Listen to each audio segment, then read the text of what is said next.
Yes. We're going to make sure you have the time of your life. Hi. Hi.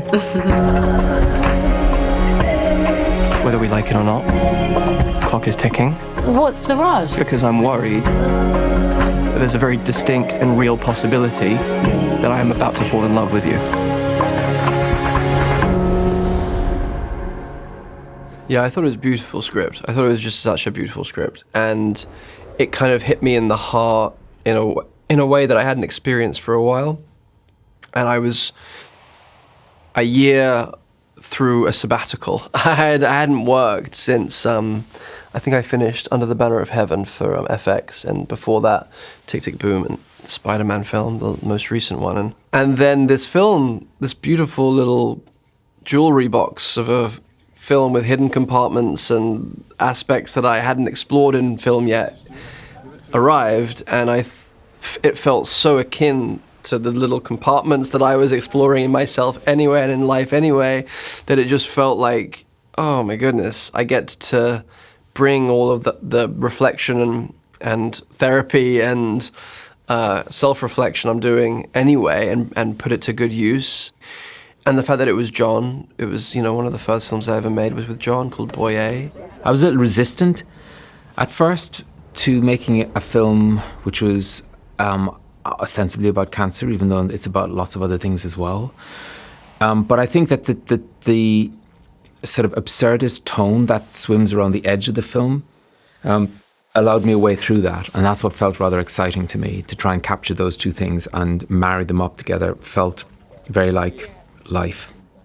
Well, firstly, I think it's important to say that I wasn't supposed to do this movie. There wasn't time for me to do it. I actually didn't even have it because it just wasn't going to happen. So when a movie schedule moved up and I suddenly had 2 months spare, it landed in my inbox. So it already kind of felt like a weird, magical dream opportunity because it was John and Andrew in the email. And I was just like, how is this? And they only needed 2 months to shoot, and I had 2 months. It all felt like that beautiful sliding doors moment. And I'd always wanted to work with Andrew because he's absolutely brilliant, and I've loved John's work and watching his work over the years. So when I read the script and I fell in love with those characters and I fell in love with their love, and I just truly fell in love. I was like, it's like when you read a really, really, really beautiful love story novel and you get closer and closer to the end and you just don't want their love story to be over. And so you go through like a page a day. It was kind of like that. So sorry, but do we know each other? Oh, yeah, no, sorry. I ran you over.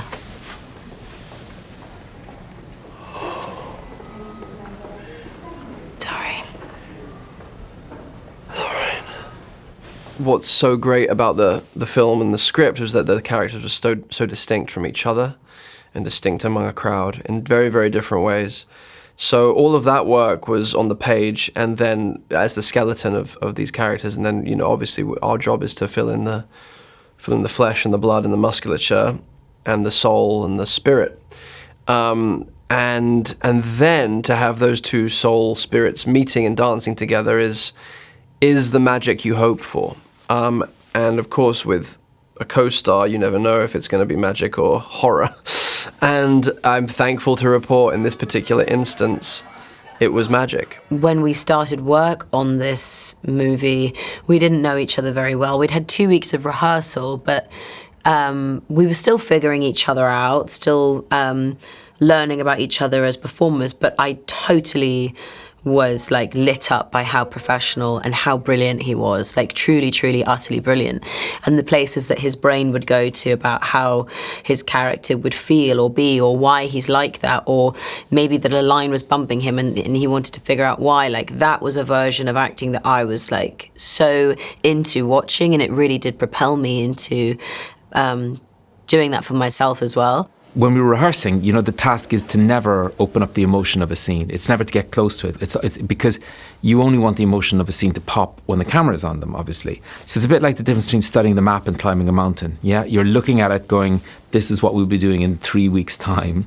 take a good look at it and know what the target is. And but they were like a pair of racehorses kicking at the stalls, because there was moments in scenes where they would read them to each other, and it's almost like they couldn't not fall into the truthfulness that the scene was allowing them to already express, and they were keen to go at it. They're both creatively ambitious actors. They want to do good work.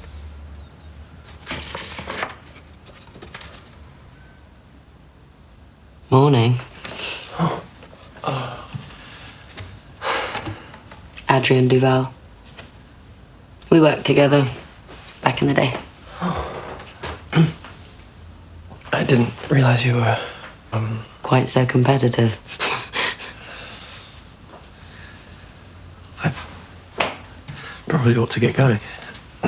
Why? Who says?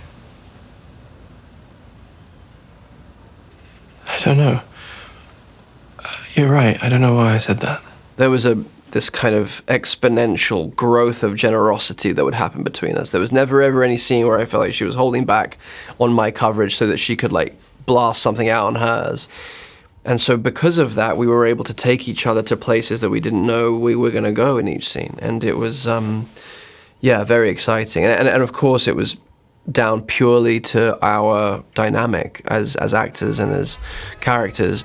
We made a life together as those characters, and little beautiful simple things like we would give the other person the decision to make about maybe their preference of shirt for that day, or how the wedding ring would look, and just trying to make a relationship intimate in the ways that you are in a relationship. Like, if you're going on a dinner date with someone and you know that they like your certain blue shirt, you wear that certain blue shirt because you know that they think you look really hot in it. So things like that, like we would give the option to the other person. Show me how to love you.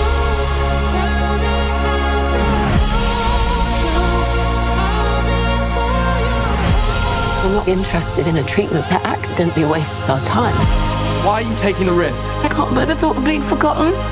And I think a film like this, it provides some soothing and succor to people and inspiration to live in a way. Because I think that the beauty of these two characters is that it does feel like it's all of us. It does feel like they are representative of all of our most essential, basic, primordial hopes, dreams, and needs.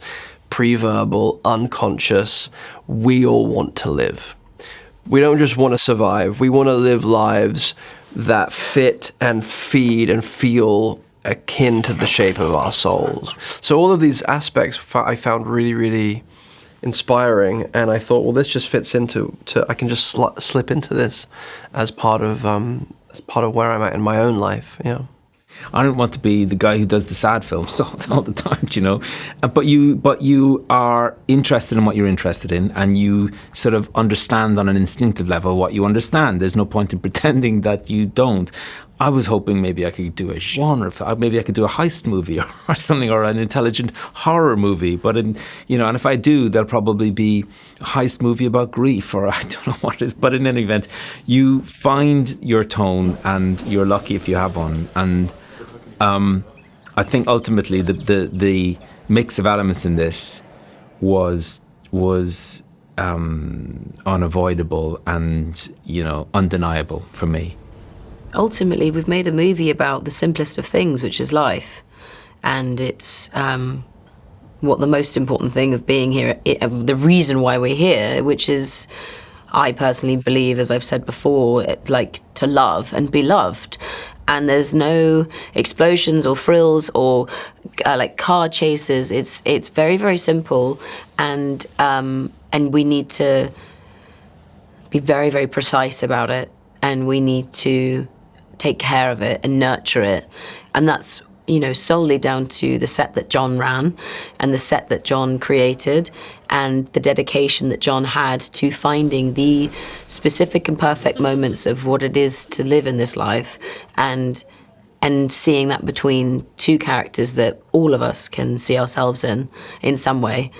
And then obviously making sure that Andrew and I are okay in the process of it.